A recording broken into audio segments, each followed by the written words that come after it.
It's funny. I was just thinking the other day, it's almost impossible to avoid Japanese cars, isn't it? I mean, Hmm. they're everywhere you look. Yeah, you're right. And it got me thinking, how did we get here? How did Japan go from, well, not being on the automotive map to basically ruling the road? It's quite a story. It really is. And thankfully, you've sent over some awesome research on the history of Japan's car industry. So buckle up because this deep dive is going to be a wild ride. It is a wild ride, and you're right. It's not like Japan was always known for its cars. Right. In fact, their journey starts surprisingly early in the 20th century, way back in the early 1900s. Really? That early? I was picturing like post World War II, Yeah, rebuilding efforts, that sort of thing. it's way before that. Imagine this. 1904, Japan unveils its first domestically made vehicle. And get this, it was a steam-powered bus. Wow. A steam powered bus. Yeah, the mastermind behind it was Toro Yamaha. Oh, okay. Then, just a few years later, in 1907, Kamanosuke Uchiyama wows everyone with the Takuri, Japan's first gasoline-powered car. Very cool. But here's where things get interesting. These early cars weren't exactly trailblazers in terms of design. Okay. So were they heavily inspired by what was already out there? Yeah, you got it. They were taking cues from the Europeans. Okay. Think Fiat. Think Austin. Those are the big names in the game back then. The Mitsubishi Model A, for example, was heavily based on the Fiat Tipo 3 I see. and Nissan. Yeah. They actually teamed up with Austin, the British manufacturer. It just goes to show that even the giants started somewhere, right? Yeah, absolutely. But this is key. Japan didn't just want to copy. They wanted to learn, adapt, and eventually innovate. They were playing the long game from the start. Exactly. It makes you wonder, though, what happened when the Great Kantei earthquake hit in 1923? That must have thrown a wrench in the whole car-making endeavor. It was devastating, no doubt about it. The 1923 earthquake was a major setback for Japan's industrial development, and the fledgling car industry was no exception. But here's where things get interesting. Sometimes, even disaster can lead to unexpected progress. Okay. Think about it. A massive earthquake means a massive need for heavy-duty vehicles, right? Trucks to clear rubble, transport supplies, all that. Ah, so they had to turn to imports to meet the demand. Exactly. And this is where a company called Yanis & Co. enters the picture. They became a critical player in importing American trucks and construction equipment. Okay. Now, on the surface, you might think, okay, that makes sense.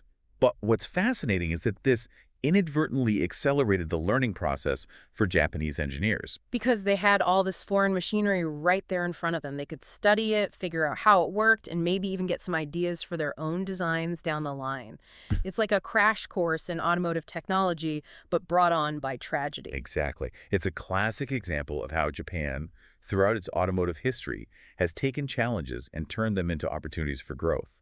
But even before the war cast its shadow, there were signs of that ingenuity we associate with Japanese cars. Like what? Tell me more.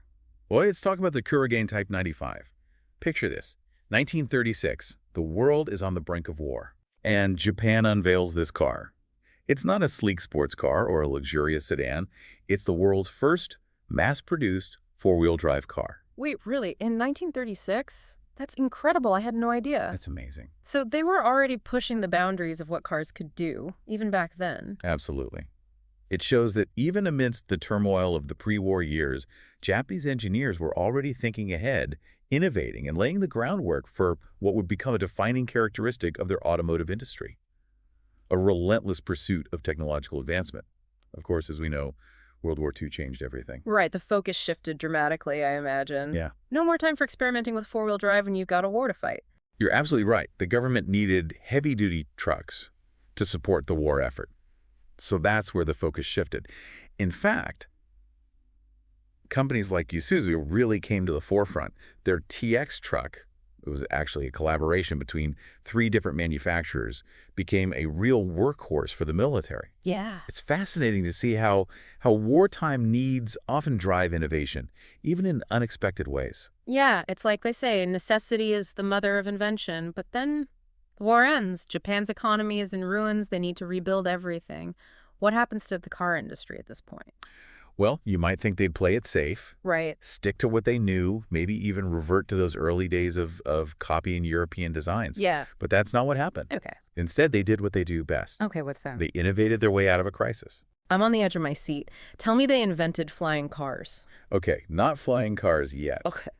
But the post-war era did give rise to something equally iconic and arguably even more impactful. What's that? The Kia car. Key cars.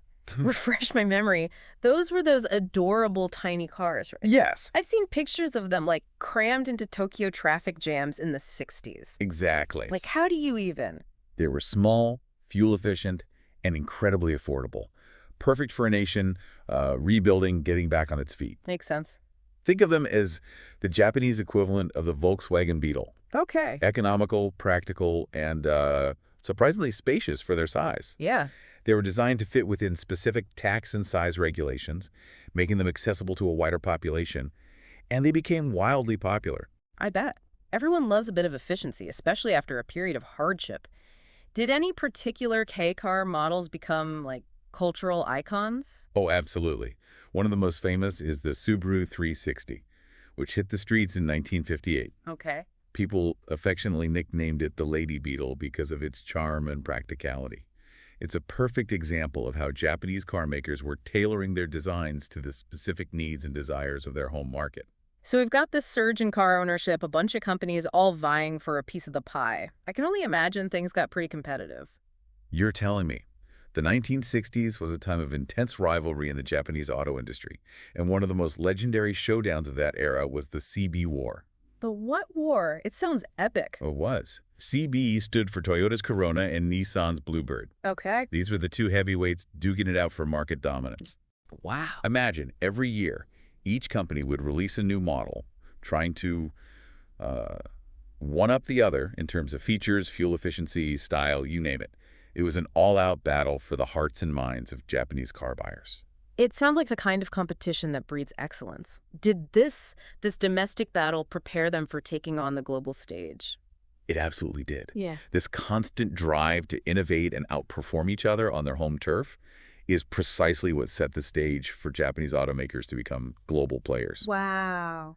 And then a funny thing happened on their way to global domination. Uh-oh. What's that? The world ran out of cheap gas. Ah, the 1970s oil crisis. That was a wake-up call for everyone. You said it. Suddenly, fuel efficiency wasn't just a nice to have, it was a necessity. Right. And guess who was already leading the pack in building small, fuel-sipping cars? Japan.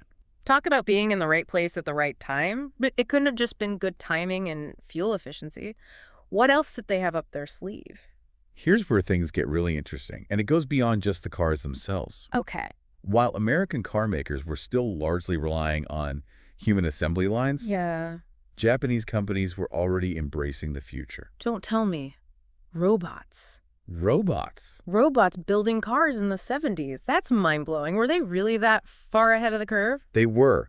It was a strategic move that gave them a huge advantage in terms of efficiency and production capacity. So bet. Not only could they build cars faster, Yeah. but they could build them with a level of precision and consistency that was hard to match using traditional methods. It's like they skipped a whole chapter in the manufacturing playbook. But wait, we can't forget about the other major technological shift happening in Japan at around the same time, the rise of consumer electronics. Ah, you're reading my mind.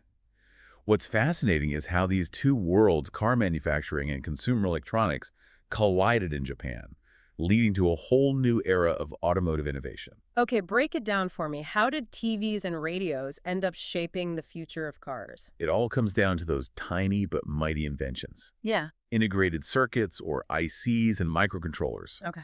Japanese electronics companies weren't just making Walkmans and VCRs.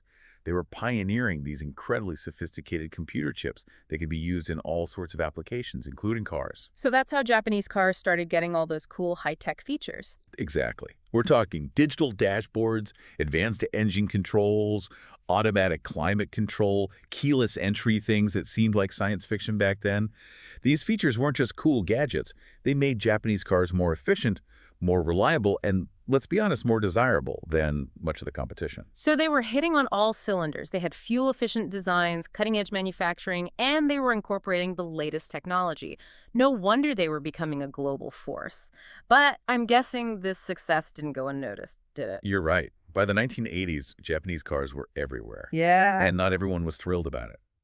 In Europe, especially, countries like France and the UK started feeling the heat from these high-quality, affordable imports. Their domestic auto industries were struggling to compete. Uh-oh. Sounds like trouble in paradise. What did they do? They fought back, but not in the way you might expect. Okay. Instead of trying to out-innovate Japan, Yeah. they resorted to something called import quotas. Essentially, they slapped limits on the number of Japanese cars that could be sold in their countries each year. Hold on, that doesn't seem fair. It's like they were trying to hold Japan back. It was a controversial move, for sure. France, for example, capped Japanese imports at a measly 3% of their total car market. Wow. And the UK wasn't much more welcoming, with a 1.5% limit. Wow. Imagine that today. Yeah, it would be unthinkable. It would be unthinkable. Yeah. So what did Japan do? Did they just say, fine, we'll take our cars elsewhere? Yeah. Not at all. Yeah. They were resourceful, Yeah. and they adapted. Instead of engaging in a trade war, they found clever ways to navigate these restrictions. Oh. First, they started building manufacturing plants directly in the countries that were imposing quotas. Ah, smart move. Build the cars locally, and suddenly they're not imports anymore. Exactly. It was a win-win. It bypassed the quotas, and it created jobs in those countries, easing some of the political pressure. But they had another trick up their sleeve, too, a strategy that involved some seriously clever manufacturing and distribution tactics. Okay, now I'm really intrigued. Spill the beans. What did they do? Remember how these quotas were usually country-specific? Right. Well, the Japanese automakers, they got strategic. They started leveraging production in countries without those tight restrictions. Okay. So it's like, let's say they build a car in, I don't know, South Africa. Right. It wouldn't be hit by those French import limits. Exactly. They found loopholes in the system, and they exploited them brilliantly. That's clever. A perfect example is the Daihatsu Charade. Okay. They were manufactured in South Africa Okay. and then shipped off to Italy, completely sidestepping those pesky Italian quotas on Japanese-built cars. It was a masterclass in adaptability and finding creative solutions to complex problems. Talk about turning a roadblock into a shortcut. So we've seen this incredible journey from those early days of learning from European designs to facing down natural disasters, wartime production, and even international trade barriers. By the late 20th century, Japan was on top of the world, right? Absolutely. In the year 2000, they hit a historic milestone. Japan became the world's largest car producer. Oh. It was a testament to their relentless pursuit of innovation, efficiency, and quality. They'd officially become an automotive superpower. It's an incredible story of resilience and ambition. But, as we all know, reaching the top is one thing. Staying there is a whole different ballgame. What happened next? Did Japan manage to hold on to that crown? Well, as you can imagine, the automotive world wasn't just going to stand still. Yeah. While Japan was celebrating its victory, Right. new contenders were emerging, eager to challenge their dominance. Okay, so who are the new kids on the block? The landscape was shifting. South Korean automakers, especially Hyundai and Kia, were making significant strides, gaining a reputation for quality and affordability. Yeah. And then there's the elephant in the room, Okay. the rise of China's auto industry, which is a whole other deep dive in itself. Right. Even India started to ramp up its car production. So more competition, new players. Did Japan manage to adapt and thrive amidst all these changes? They did. Well, they may not be the world's undisputed #1 anymore. Right. They've held their own remarkably well. Remember all those overseas factories they'd strategically set up? Yeah. Those turned out to be a brilliant long-term move. Yeah, makes sense. They allowed Japanese car makers to maintain a strong global presence, adapt to local market demands, and weather the storms of increased competition. So even with these new challengers, Japan remained a force to be reckoned with. Absolutely. Yeah. As we speak, Japan is the third largest automobile market globally, Wow. right behind China and the U.S. Okay. And when it comes to manufacturing, they're consistently ranked among the top 3 car-producing nations. They've weathered economic downturns, natural disasters, and fierce competition. And they're still here, innovating and adapting. It's amazing to think how far they've come since those early days of steam buses and borrowing design ideas from Europe. But we're in a whole new era now. Electric vehicles, self-driving cars, all sorts of crazy technologies on the horizon. What does the future hold for Japanese automakers? That's the million-dollar question, isn't it? The world is changing at an incredible pace, and the auto industry is right at the forefront of that change. It's going to be fascinating to see how Japanese car makers, with their history of embracing technology and pushing boundaries, will navigate this new landscape. Will they, once again, be the ones leading the charge? Or will they adapt and refine the innovations of others? Right. Time will tell. It's going to be an exciting ride. This deep dive has been amazing. I feel like I've gone from knowing next to nothing about Japanese cars to having a real appreciation for their history, their ingenuity, and their sheer determination. So there you have it. The next time you see a Toyota or a Honda, a Subaru or a Nissan, remember it's not just a car. It's a testament to a century of innovation, resilience, and a relentless pursuit of excellence. Thanks for joining us on this fascinating journey through the history of Japan's automotive industry. Until next time, keep those engines revving, and we'll see you on our next deep dive.